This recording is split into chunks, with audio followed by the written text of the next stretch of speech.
In this video, I'm going to show you exactly how to get batteries in Arc Raiders. So there is a couple of ways to get it. One way is to just actually salvage for them. So there is a couple of things that will actually be able to give you battery if you salvage them. For example, power banks and so on.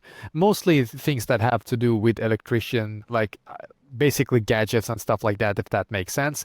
And one other way is to just find them randomly like I did right here, as you can see.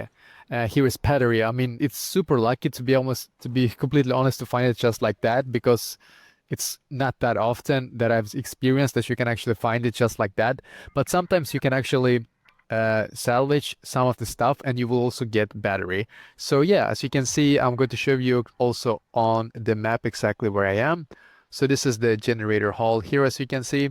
So this is where I am right now. And I believe that this is actually one of the best places to find it because it has one of those industrial symbol here, as you can see. So industrial symbols, you can also find them right here. And yeah, right here. So this is the places that you will be able to find batteries for sure, or other things that you can also salvage for batteries. And that is exactly how to get it.